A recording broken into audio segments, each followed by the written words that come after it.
नमस्कार दोस्तों, स्वागत है हमारे YouTube चैनल में। दोस्तों 7वां क्लास में लेने जा रहा हूं एनम का UP triple S C ANM Bihar ANM. पदों की संख्या दोनों में देखी जाए तो एक में 5272 है, दूसरे में जो है 15,000 पद है, 20,000 प्लस पद हैं। अगर बिहार के भी अभ्यर्थी हैं तो वो भी जुड़ जाएँ। और UP triple S C ANM का नोटिफिकेशन आ ही गया है। मैंने आप लोगों से बार बार कहा था कि आप लोग तैयारी करिए। बहुत से अभ्यर्थी नाराज़ हो जाते थे, गुस्सा हो जाते थे, सर जब नोटिफिकेशन आएगा तभी आप जो है बताइएगा। लेकिन जो ईमानदारी से पढ़ते गए उनके लिए बहुत ही बढ़िया है। सबसे पहले वीडियो को एक लाइक कर दीजिए, चैनल पर नए तो सब्सक्राइब कर लीजिए। दोस्तों अभी मौका है आप लोगों के पास, सब्सक्राइब करेंगे तो सभी वीडियो आपको मिलते जाएंगे। और एक लाइक कर दीजिएगा, शेयर अपने दोस्तों में ज़्यादा से ज़्यादा कर दीजिए। चलिए दोस्तों अपडेट की तरफ बढ़ते हैं। पेपर का लेवल एकदम सटीक ऐसे ही आपको देखने को मिलेगा। दोस्तों पहले क्वेश्चन की तरफ बढ़ते हैं। जीवाणु जो सूर्य के प्रकाश से अपनी ऊर्जा प्राप्त करते हैं उसको हम क्या कहते हैं? उसको हम फोटोट्रॉप कहते हैं। ऑप्शन डी हो जाएगा। दोस्तों मेरे पास ना तो डिजिटल बोर्ड है, मेरे पास ना तो कैमरा है, और मैं इसी मोबाइल से आप लोग को पढ़ाता हूँ। लाइव भी इसी मोबाइल से ही आता हूँ, क्योंकि दोस्तों मेरे पास बजट नहीं है कि मैं डिजिटल बोर्ड और कैमरा वगैरह सब कुछ ले सकूँ। लेकिन मैं तब भी आप लोगों का भरपूर मदद करूँगा इसी मोबाइल से ही पढ़ाकर। और मेरे द्वारा जो भी क्लास चलेगी दोस्तों निःशुल्क रहेगी। मैं आप लोगों से 1 रुपये भी नहीं लूँगा। लेकिन दोस्तों मोबाइल से जितना बेहतर हो सकेगा मैं उतना अच्छा आप लोग को पढ़ाऊँगा। जब मैं डिजिटल बोर्ड और कैमरा वगैरह ले लूँगा, उस लायक हो जाऊँगा, मैं और भी अच्छी क्लास आप लोग को दूँगा। मेरी कोशिश यही रहेगी कि अच्छा से अच्छा मैं आप लोग को पढ़ाऊँ और अच्छा से अच्छा कंटेंट आपको दूँ, जिससे और अच्छे से अच्छे क्वेश्चन आप लोग के लिए ढूंढ कर लाऊँ। अभी तो मैं आप लोग को 1000 क्वेश्चन कराऊँगा, फिर उसके बाद मैं और भी बुक्स मंगा रहा हूँ। वो जैसे आ जाएंगे तो मैं आपका theory portion main theory portion ना कि पूरा पढ़ाऊँगा दोस्तों, जहाँ से ज़्यादा क्वेश्चन बनेंगे। तो दोस्तों चलिए अपडेट की तरफ बढ़ रहे हैं। जितनी भी प्रश्न रहेंगे सभी बहुत महत्वपूर्ण हैं। पहला क्वेश्चन हो चुका है। दूसरा क्वेश्चन, वह पदार्थ जिससे दुर्गंध को दूर किया जाता है उसे क्या कहते हैं? तो उसको हम डिओड्रेंस कहते हैं दोस्तों। ऑप्शन बी हो जाएगा। क्वेश्चन नंबर 3 चलते हैं। सबलिंगुअल नाइट्रोग्लिसरीन देने पर भी दर्द से राहत नहीं मिलने पर टैबलेट नाइट्रोग्लिसरीन कितने अंतराल देते हैं? तो यह दोस्तों 5 से 10 मिनट के अंतराल पर देते हैं, अगर आराम नहीं मिल रहा है तब। क्वेश्चन नंबर 4 पे चलते हैं। एक तीव्र गंडमाला संबंधी हमले के उपचार हेतु उपयुक्त दवा है। Medication appropriate to treat an acute anginal attack. बहुत बढ़िया क्वेश्चन है। चौथा यह है दोस्तों आपका नाइट्रोग्लिसरीन। ऑप्शन डी हो जाएगा। दोस्तों कुछ अभ्यर्थी ऐसे हैं कि मैं सटीक जानकारी दिया था उसके बाद भी लोग नाराज़ हो जाते हैं। कुछ महिला बहन ऐसी हैं कि वो अपने से मतलब रखती हैं। अगर उनको काम है तभी वो जो है, और नहीं तो कुछ पूछ नहीं सकती कि यहाँ आगे क्या है। कुछ नाराज़ भी हो जाती हैं दोस्तों, लेकिन अब क्या किया जाए। मैं अच्छे से अच्छे पढ़ाने के लिए सोचता हूँ अच्छा, लेकिन उसके बाद भी कहते हैं सर आपका जो है ये प्रश्न का ठीक है, गलतियाँ सबसे होती हैं, लेकिन जो मैं आप लोग को बता रहा हूँ बहुत बढ़िया क्वेश्चन है दोस्तों ये। क्वेश्चन नंबर 5 पे चलते हैं दोस्तों। 5 में पूछ रहा है कि इंडोमेट्रियोसिस के उपचार हेतु काम में ली जाने वाली दवा। देखिए इंडोमेट्रियाटिस में प्रोजेस्टान और एट्रोजिन की कंबाइंड पिल होती है। डेनाजॉल भी होता है दोस्तों, और GnRH एनालॉक्स भी होता है, यानी सभी होंगे इसमें। क्वेश्चन नंबर 6 पे चलते हैं। निम्नलिखित में से किसके अतिरिक्त सभी फिनोटाइड के दुष्प्रभाव हैं? तो किसके कारण है दोस्तों? ये हाइपोग्लिसीमिया, ये जो ग्लूकोज की मात्रा कम हो जाती है, ये फेनोटोइन के दुष्प्रभाव है दोस्तों। नेक्स्ट पे चलते हैं। क्वेश्चन नंबर 7वां है दोस्तों। ओरल कॉन्ट्रासेप्टिव प्रिवेंट प्रेगनेंसी खाए जाने वाले गर्भ निरोधक गर्भ ठहरने से रोकता है, तो वह कौन सा होगा दोस्तों? यह इनहिबिट ओव्यूलेशन, ओव्यूलेशन को रोकता है। जो गर्भ निरोधक गोलियां वगैरह खाते हैं वो केवल ओव्यूलेशन नहीं होने देता है और उससे बच्चा भी नहीं रोकता है। लोकिया रूब्रा का रंग क्या होता है? मोस्ट इम्पॉर्टेंट दोनों क्वेश्चन है दोस्तों, दोनों को रट लीजिएगा। मोस्ट इम्पॉर्टेंट, लोकिया रूब्रा का रंग लाल होता है, ऑप्शन बी हो जाएगा। भारत में मातृत्व मृत्यु का मुख्य कारण क्या है?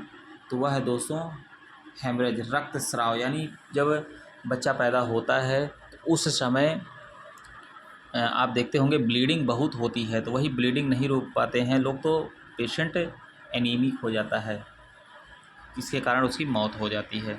पहले बहुत होते थे दोस्तों, लेकिन अब काफ़ी सुधार हो गया है और स्वास्थ्य सुविधा भी काफ़ी अच्छी होने जा रही है, क्योंकि हर जगह भर्तियां हो रही हैं, जैसे एएनएम की और फार्मासिस्ट की भी हो रही है दोस्तों। संविदा पे हुई अभी देखे होंगे। परमानेंट के लिए दोस्तों अभी फार्मासिस्ट के भी भाई कहते हैं कि सर परमानेंट भर्ती कब आएगी। देखिए अभी कोर्ट में मैटर चल रहा है उसका, मैं इस लेक्चर में ज़्यादा बात नहीं करूँगा, उसके लिए बाद में आपको बताऊँगा। क्वेश्चन नंबर 10 पे चलते हैं। निम्नलिखित में से कौन सा एंडोमेट्रियल कार्सिनोमा के लिए उच्च जोखिम वाला कारक नहीं है? देखिए पॉलीफिकेसी जो होता है दोस्तों। क्वेश्चन नंबर 11 चलते हैं। निम्न में से मोनोरिया का कॉमन कारण क्या है?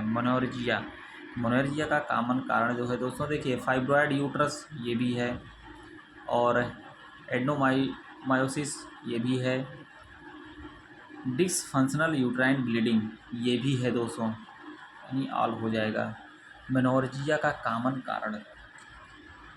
क्वेश्चन नंबर 12 पे चलते हैं। पोलियो का टीका बनाया जाता है, तो पोलियो का टीका जो होता है दोस्तों ये लाइव एटीन्यूटेड ऑर्गेनिज्म होता है, ऑप्शन ए हो जाएगा 12 का। 13 पर चलते हैं दोस्तों। 13वां क्वेश्चन है, काली खांसी का संक्रमण किस जीवाणु के कारण होता है? तो बार्डेला पर्टुसिस, मोस्ट इंपॉर्टेंट रट लीजिए, देखिए इसको मैं बता रहा हूँ दोस्तों। नेक्स्ट पे चलते हैं। इसमें दोस्तों क्वेश्चन नंबर 14 पूछ रहा है कि डेंगू वायरस है, तो ये अर्बो वायरस है, ये भी रट लीजिएगा। प्रसव पीड़ा में पीड़ा का कारण निम्नलिखित कारक है, एक को छोड़कर कौन सा है दोस्तों? देखिए संकुचन के दौरान मायोमेट्रियल इस्कीमिया ये भी सही है, फैलाव के दौरान सराइको स्टिचिंग ये भी सही है, फंडस के ऊपर पेरिटोनियल स्टिचिंग ये भी सही है, यही नहीं सही है अप्रभावी डिसिडेंसन, ऑप्शन बी हो जाएगा।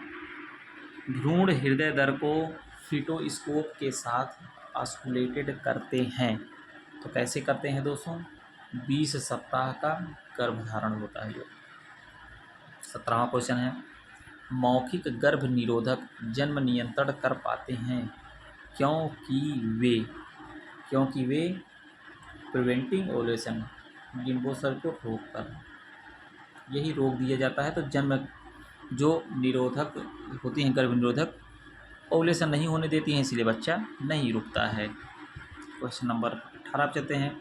गर्भाशय ग्रीवा का बैंगनी नीला रंग है, 18वां क्वेश्चन, तो यह कौन सा चिन्ह होगा दोस्तों? अगर गर्भाशय ग्रीवा का बैंगनी नीला रंग है, मोस्ट इंपॉर्टेंट रख लीजिए, चैडविक चिन्ह बोलेंगे, चैडविक साइन।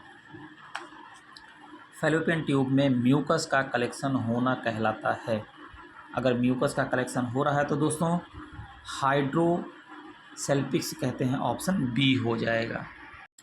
क्वेश्चन नंबर 20 पे चलते हैं। 20 में क्या कह रहा है दोस्तों? बच्चों में बहुलोहित कोशिका रक्तता का लक्षण है, तो क्या होगा दोस्तों? प्लावित चेहरा, ऑप्शन डी हो जाएगा, फ्लश्ड फेस। अधिक भार के लिए बॉडी मास इंडेक्स रेंज, मतलब 21वां क्वेश्चन, तो बॉडी मास इंडेक्स है दोस्तों अधिक भार के लिए 25 से 29.9 हो जाएगा। 22वां क्वेश्चन है दोस्तों, तीव्र रोध गलन the pain medication of choice in acute myocardial infection, तो मायोकार्डियल इन्फेक्शन के लिए मॉर्फिन सल्फेट होता है, ऑप्शन डी हो जाएगा। 23 पर चलते हैं। इनमें से जीवित वैक्सीन का उदाहरण क्या है? मेजल्स जो होता है दोस्तों ये जीवित वैक्सीन है। 23वां। 24 पे चलते हैं। जिस पॉइंट पर पानी में क्लोरीन की मांग पूरी तरह अनुकूलित हो जाती है उसे कहलाते हैं ब्रेक पॉइंट, ऑप्शन बी हो जाएगा। 25 पर चलते हैं। दूध के निष्कासन का चरण क्या कहलाता है? दूध के निष्कासन 25वां है दोस्तों, तो दूध के निष्कासन, अब देखिए इसी में the phase of ejection of milk is called, galactokinesis कहते हैं। ऑप्शन ए हो जाएगा। प्रत्येक सामुदायिक विकास खंड में होना चाहिए, तो क्या होना चाहिए? एक सामुदायिक स्वास्थ्य केंद्र होना चाहिए, 1 community health centre. Next question पे चलते हैं। ये क्वेश्चन है दोस्तों आपका 27वां। किशोर स्वास्थ्य कार्यक्रम के तहत प्राथमिकता वाले हस्तक्षेप हैं। तो प्राथमिकता वाले हस्तक्षेप दोस्तों आयरन और फोलिक एसिड दिया जाता है, और मासिक धर्म स्वच्छता देखी जाती है, निवारक स्वास्थ्य जांच प्रिवेंशन हेल्थ चेक, यानी आल हो जाएंगे इसमें। निम्नलिखित में से सभी HIV वायरस के संक्रमण के मार्ग हैं एक को छोड़कर। Question number 28। देखिए दोस्तों, संक्रमण यौन संचरण से होता है, रक्त से भी होता है, मातृ भ्रूण संचरण से होता है, फोमेटाइट ट्रांसमिशन से नहीं होता। ऑप्शन सी हो जाएगा, रट लीजिएगा, ये भी बहुत बढ़िया क्वेश्चन है। नेक्स्ट पे चलते हैं दोस्तों। किसने मनोविश्लेषण की स्थापना की थी? बहुत बढ़िया, 29वां क्वेश्चन है दोस्तों। तो फ्रायड ने किया था। अभी पूछा गया क्वेश्चन इसके पहले वाले में था। सबसे बड़ी लार ग्रंथि, सबसे बड़ी लार ग्रंथि जो होती है वो पैरोटिड ग्रंथि होती है। ऑप्शन ए हो जाएगा। इम्यूनोग्लोबुलिन जो नवजात को आंत संक्रमण से बचाता है वो क्या कहलाता है? तो वो IgA होता है दोस्तों। फुफ्फुस धमनी का सामान्य औसत दाब होता है, तो क्या होता है दोस्तों? 8 से 20 mmHg होता है पल्मोनरी आर्टरी का। ऑप्शन बी हो जाएगा। 32 पर चलते हैं। नहीं दोस्तों, सॉरी, 32, हाँ 32 का बी सही है। 33 पर चलते हैं। मल का अप्रभावी अभिरंजन कहलाता है। मल का अप्रभावी रंजन कहलाता है दोस्तों पेचिस। ऑप्शन डी हो जाएगा। मांसपेशी समन्वय कम होता है निम्नलिखित क्षतिग्रस्त होने से, मतलब decrease muscles coordination due to damage of. तो डैमेज किसके दोस्तों? सेरिबेलम के डैमेज से होता है। ऑप्शन डी हो जाएगा। 35वां क्वेश्चन है दोस्तों। शिशु में शारीरिक पीलिया कितने समय में होता है? मतलब कितने दिन के अंदर जो बच्चे पैदा होते हैं तो कितने दिन के अंदर पीलिया होने का डर रहता है? तो 10 दिन। दूध के दांतों की संख्या कितनी होती है? सिंपल क्वेश्चन भी आ जाते हैं दोस्तों, 20 होती है। मतलब मिडवाइफ का अंतर्राष्ट्रीय दिवस निम्न पर मनाया जाता है, तो कब दोस्तों? 5 मई को मनाया जाता है। एक ऐसी महिला जिसने कभी बच्चे को जन्म नहीं दिया है, तो उसको हम क्या कहेंगे? उसको हम कहेंगे नल्ली पारा कहेंगे दोस्तों। ऑप्शन ए हो जाएगा। केवल एक को छोड़कर बाकी सभी कान की समस्या है, तो बाकी कान की समस्या कौन है दोस्तों? देखिए, ओटाइटिस मीडिया ये भी है, फॉरेन बॉडी ये भी है, प्रभाव इम्पैक्ट सेगमेंट ये भी है, लेकिन भेगापन ये आँख की होता है दोस्तों। भेगापन जो होता है आँख में होता है, कान में नहीं होता है। यही होगा। क्वेश्चन नंबर 40 पर चलते हैं। 40 में पूछ रहा है किसके अतिरिक्त सभी वयस्कों में गंभीर निर्जलीकरण के लक्षण है? 40वां क्वेश्चन देखिए दोस्तों। निर्जलीकरण, हृदय का जोर जोर धड़कना। ऑप्शन डी हो जाएगा। इसके अतिरिक्त जैसे प्यास की कमी, चक्कर आना, कमजोरी, ये सब निर्जलीकरण के लक्षण है, लेकिन एक जो है यही नहीं है आपका। निम्न में से कौन सा रोग कैंसर नहीं है? कैंसर की बात हो रही है दोस्तों। देखिए, ल्यूकीमिया भी कैंसर है, सार्कोमा भी कैंसर है, कार्सिनोमा भी कैंसर है दोस्तों, लेकिन ग्लूकोमा नहीं है। ग्लूकोमा जो है ये आँख का बीमारी है। अस्थमा में क्या लक्षण सामान्यतः दिखाई देता है? तो अस्थमा में दोस्तों जो होता है वह वीजिंग होता है। वीजिंग, अस्थमा में सांस भी फूलता है और वीजिंग। थायमीन की कमी के परिणाम स्वरूप निम्न में होता है। थायमीन की कमी से जो है बेरी बेरी रोग होता है, cardiac beriberi. Option A हो जाएगा। 44वां पर चलते हैं। उस मांसपेशी का नाम क्या है जो स्फिनॉइड हड्डी से जबड़े तक फैलता है? 44वां क्वेश्चन, तो वह होगा दोस्तों पेरिगॉइड होता है। ऑप्शन ए हो जाएगा। 45 पर चलते हैं।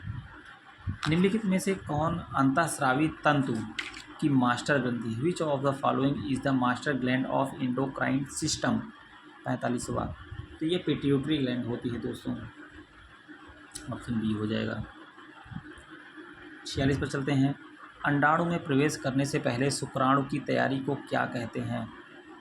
बहुत बढ़िया क्वेश्चन है, क्वेश्चन नंबर 46वां। इसको कहते हैं कैपेसिटेशन कहते हैं। ऑप्शन डी हो जाएगा 46वां का। 47 पर चलते हैं। एरोबिक श्वसन माइटोकांड्रिया के द्वारा होता है। ऑप्शन डी हो जाएगा। निम्नलिखित में से क्या एक आंशिक मोल में देखा जा सकता है? 48वां क्वेश्चन है दोस्तों। ट्रिप्लोइड देखते हैं। Which among the following can be seen in the parietal mole. Question number 49 पर चलते हैं दोस्तों। 49वां में पूछ रहा है छोटे बच्चों में मेनिंजाइटिस की सबसे गंभीर जटिलता है। तो सबसे गंभीर जटिलता दोस्तों मिर्गी का होना। क्वेश्चन नंबर 50वां है। दोस्तों वीडियो को शेयर कर दीजिएगा, चैनल पर नए तो सब्सक्राइब जरूर कर लीजिएगा। क्वेश्चन नंबर 50वां पूछ रहा है एक सामान्य नवजात शिशु की औसत लंबाई होती है तो वो होती है 50 सेंटीमीटर होती है।